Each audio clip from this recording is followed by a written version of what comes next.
Today, perhaps more than ever before, life demands that we put our values into action.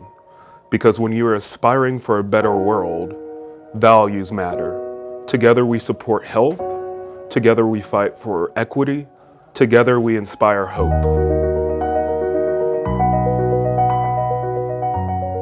Positive Living was formed back in the mid-90s in response to the AIDS crisis. During that time, there was a need for social service agencies that could respond to those in need that were suffering from HIV and AIDS.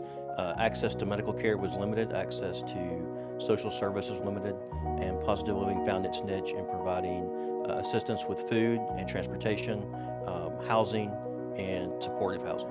Has been able to provide a broad range of essential services to our clients with continuity, with care that really does deliver with health, equity, and hope as the primary goal. So, as a physician, the concepts of health, equity, and hope are very important to what I try to provide and what we try to provide in our clinic. We try to meet people on their terms, the equity part, so that we can influence their health in a positive manner and always try to give them hope for the future.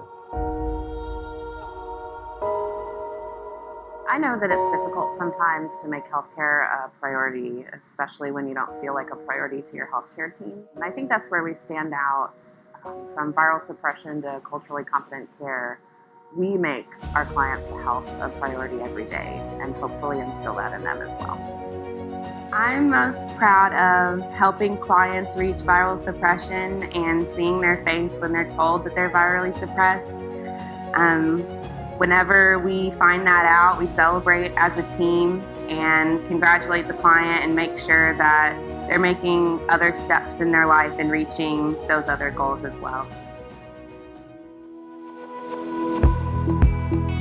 Being an advocate for equity means that every member of the team is culturally competent. Healthcare is a social justice issue that we need to face. I would definitely have to say that helping people, it all goes back to helping people. There are so many people in this community who don't have access to adequate and fair and ethical healthcare, and every day we get to give that to our clients. I'm really proud that every day I know that we make a difference in the work that we do. We do see a lot of hopelessness, but I also think that we see some of the best parts of people, how they take care of each other, how important their communities are to them. And I think if we can play a part in that, we're a safety net for a lot of folks. The more that we can support that, the better our community becomes. Every staff member at Positively Living and the Choice Health Network is laser focused on providing compassionate care, which respects the inherent dignity of every person we serve. But our staff is just part of our team. It takes a dedicated board of directors, countless community partners, and many volunteers to make this work happen. It also takes donors, people who are willing to invest in our work and put their money where their values are. And of course, it takes clients and patients who are willing to trust us with their healthcare journey. If you believe that a future of health, equity, and hope is really worth fighting for, then there's a place for you on our team. We need you. I guess the only question left to answer is, what do you value?